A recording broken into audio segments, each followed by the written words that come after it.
Bonjour, je m'appelle Gabriel Sarrazin, je suis originaire de la ville de Québec. Je vous parle présentement de Yaoundé, au Cameroun. J'ai étudié à l'Université Laval, j'ai fait ma maîtrise en agroforesterie, ainsi que le diplôme d'études supérieures spécialisées en développement rural intégré à la Faculté des sciences de l'agriculture et de l'alimentation. Suivant ma formation, au cours de ma formation, j'ai fait plusieurs stages en Afrique, en commençant par un séjour en Afrique de l'Est avec Andréane Lavoie qui est ici présente, ainsi qu'à Madagascar au cours de ma maîtrise, ainsi qu'au Cameroun et en République démocratique du Congo lors de mon stage de DESS. J'ai fait mon stage avec le réseau africain de forêts modèles. Lorsque j'ai terminé ma formation, je souhaitais acquérir une expérience pratique pour mettre en œuvre ce que j'avais pu apprendre durant mes années de formation à l'Université Laval. C'est comme ça que CUSO International m'offrait l'opportunité d'avoir une expérience pratique sur le terrain en Afrique au sein du réseau africain des forêts modèles.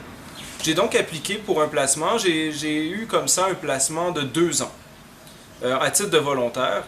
La première année de ce placement-là s'est effectuée à Yaoundé, au Cameroun, au sein du secrétariat du réseau africain des forêts modèles.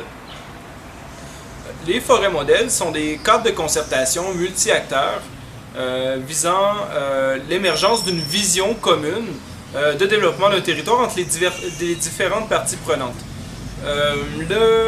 Les forêts modèles sont organisées en réseaux. Il y a un réseau international qui est basé à Ottawa et une série de réseaux régionaux en Amérique latine, en Asie et en Afrique pour lequel je travaille. Au cours de ce séjour passé à Yaoundé durant une année, au secrétariat du réseau africain des forêts modèles, j'ai pu les appuyer en développement de projets, en développement organisationnel, en apprentissage organisationnel, en appui technique et en développement de partenariats, entre autres choses. Suivant cette première année, j'ai pu aller en République démocratique du Congo comme premier volontaire CUSO International au pays. J'étais basé en zone rurale, au Mayom, dans le Bas-Congo, à l'ouest de la République démocratique du Congo.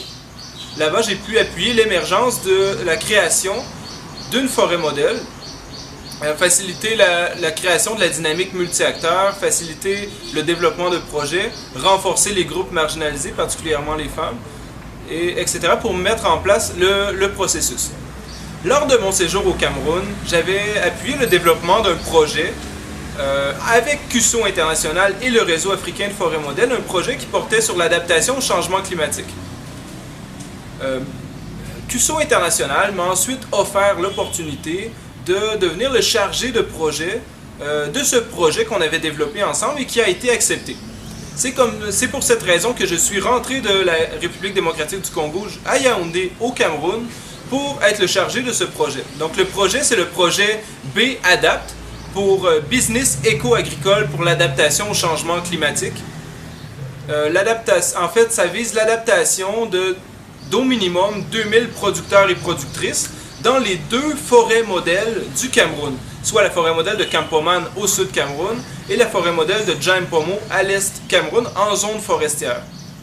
Ça vise l'adaptation de 2 façons principales. D'une part, ça appuie la production, c'est-à-dire produire plus avec moins de terre et pendant plus longtemps, plutôt que de faire l'itinérance au sein de la forêt et avoir des techniques de production qui sont très peu productives. Or, l'appui à la production, qui va se faire à travers des biofertilisants. Il va y avoir un centre de production de biofertilisants, c'est-à-dire mycorhizes, rhizobium, qui va être mis en place dans chacune des 2 forêts modèles avec des techniques qui sont localement faisables. Il va y avoir des semences améliorées, des semences locales de qualité, avec des centres de multiplication de semences qui vont être mis en place, ainsi que des techniques agricoles améliorées telles que le semis en ligne, plutôt que le semis un peu qui est fait actuellement en zone forestière. Le deuxième aspect, on se dit que augmenter la production c'est bien, mais ce n'est pas suffisant.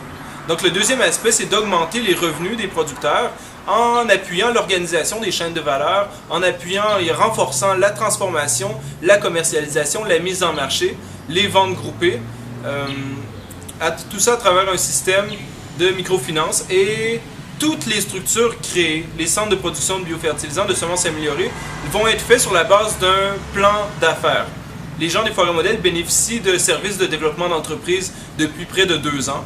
Et c'est là-dessus que le projet se base pour favoriser l'émergence de micro-entreprises agroalimentaires. Donc c'est pour cette raison que je suis présentement au Cameroun jusqu'en mars 2014. Et donc vraiment, je remercie, c'est l'Université Laval et la Faculté des sciences de l'agriculture et de l'alimentation qui, conjugués à mon expérience pratique avec CUSO International, m'ont vraiment donné l'opportunité de me renforcer en termes de développement personnel et professionnel et me rendre où j'en suis maintenant aujourd'hui. Donc je vous remercie beaucoup et je vous souhaite un joyeux centenaire à l'international. Merci.